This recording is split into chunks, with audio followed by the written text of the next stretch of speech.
Hunter is a 1978 American epic war drama film co-written and directed by American film director Michael Cimino. The film tells the story of three Slavic American steelworkers whose lives are profoundly altered after their experiences in the Vietnam War. In the film's arguably most infamous scene, set in early 1969 Vietnam, the characters Mike, Nick and Steven are imprisoned by the Viet Cong and held in a cage along a river. They are forced to participate in games of Russian roulette while their captors place bets on who will survive. Now we got ourselves a game. You and me. Now we got ourselves a real game. Ở chân nó. Mấy ngàn.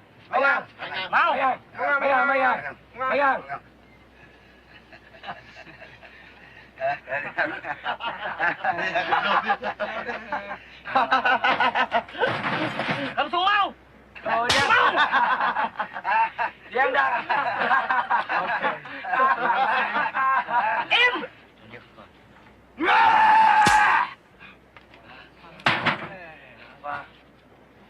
But why is it called Russian roulette? What is the connection to Russia? Did Russians actually engage in such a deadly game of chance? By definition, Russian roulette is a potentially deadly game of chance in which a single round is loaded into a revolver. The cylinder is then spun and the muzzle is placed against a player's own head or body or that of an opponent. The trigger is pulled and if the loaded chamber aligns with the barrel, the gun fires, resulting in fatal or severe injury to the player. However, there is no historical evidence to suggest that this game ever existed in Russia. The first and early reference to something resembling Russian roulette appears in the short story The Fatalist, written in 1840 by Russian poet and writer Mikhail Lermontov as part of his collection A Hero of Our Time. In this story, there is an episode that loosely resembles the concept of Russian roulette. Somehow I happened once to stay for 2 weeks in a Cossack town on the left flank. A battalion of infantry was there too. The officers got together at each other's places in turn and in the evenings played cards. Once, having tired of Boston and thrown their cards under the table, we stayed a very long time at Major S's. The conversation, contrary to the usual, was animated. We were talking about how the Muslim superstition that man's destiny is written in the stars has many admirers even among ourselves.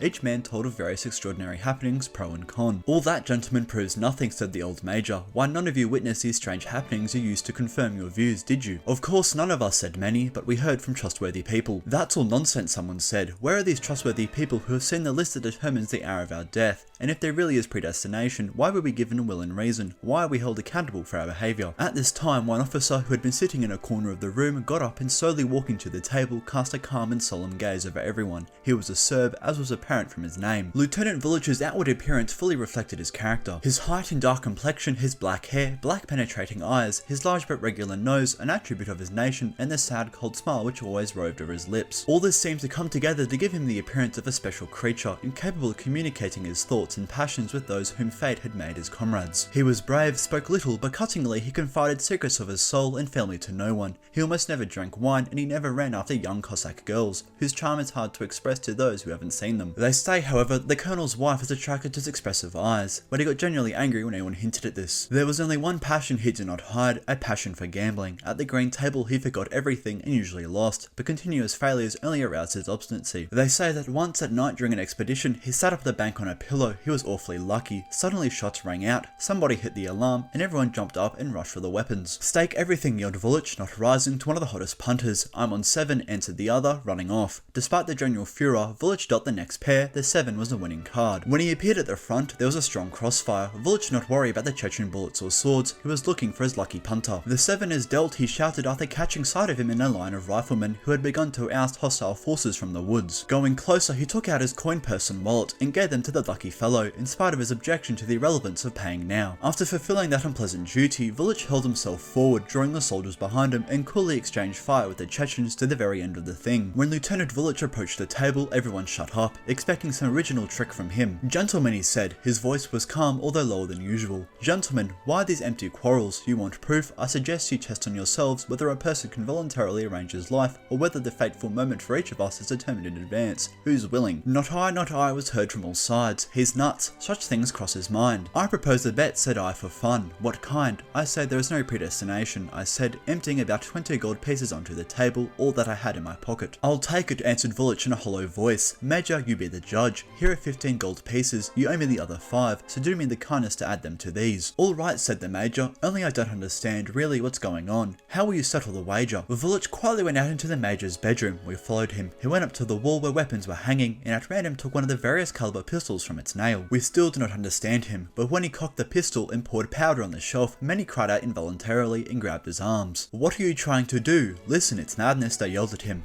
"Gentlemen," he said slowly, freeing his arms, "who will pay 20 gold pieces for me?" Everyone hushed and stepped away. Vulic went into the other room and sat at the table. Everyone followed him. With his sign, he invited us to sit in a circle. Without a word, we obeyed him. In that moment, he acquired a certain mysterious power over us. I stared into his eyes, but he met my searching look with a calm and immobile gaze, and his pale lips smiled. Yet in spite of his coolness, it seemed to me that I read the stamp of death on his pale face. I had observed, and many old soldiers had confirmed my observation, that there is often some strange mask of inedible fate on the face of a man who is to die in a few hours, such that it is hard for the practised eye to be mistaken. "You are going to die soon," I said to him. "Maybe so, but maybe not." Then turning to the major, he asked, "Is the pistol loaded?" The major didn't remember exactly in his confusion. "Yes, enough, Vulic," someone shouted. "You bet it's loaded. If it was hanging by the bedhead, what a joke you're playing." "A stupid joke," another chimed in. "I have 50 rubles against 5 that the pistol is not loaded," shouted a third. New bets were being placed. This long ceremony bored me. "Listen," I said, "either shoot yourself or put the pistol back where it was and let's go to sleep." "Definitely," cried many, "let's go to bed." "Gentlemen, I ask you not to move from your places," said Vulic, putting the muzzle of the pistol to his forehead. Everyone seemed petrified. "Mr. Pecorden," he added, "take a card and throw it up." I took from the table, as I remember it now, the ace of hearts and threw it upwards. Everyone stopped breathing. All eyes, full of fear and some undefined curiosity, ran from the pistol to the fatal ace, which was slowly falling, tumbling in the air. At the moment it touched the table, Vulic pulled the trigger. A misfire. "Thank God," cried many, "it wasn't loaded." "Take a look," said Vulic. He cocked the pistol again and aimed it at the service cap hanging over the window. A shot rang out. Smoke filled the room. The cap was pierced right through the middle, and the bullet had lodged deep in the wall. 3 minutes, and no one could utter a word. Vulic very calmly transferred my gold pieces into his coin purse. A hero of our time propelled Mikhail Lermontov to literary fame and established him as one of the pioneers of Russian prose. Ironically, and with a sense of tragic foresight, the novel that brought him renown features a duel involving its main character Pecorden, a fate that would ultimately mirror Lermontov's own, as he later lost his life in a duel. On July 25th, 1841, Russian army officer Nikolai Martynov, a close friend of Lermontov, challenged him to a duel after enduring relentless teasing from the poet. The duel occurred 2 days later at the foot of Mount Mashuk in the North Caucasus. Lermontov is said to have indicated his intention to fire into the air, but Martynov shooting first aimed directly at Lermontov's heart, killing him instantly.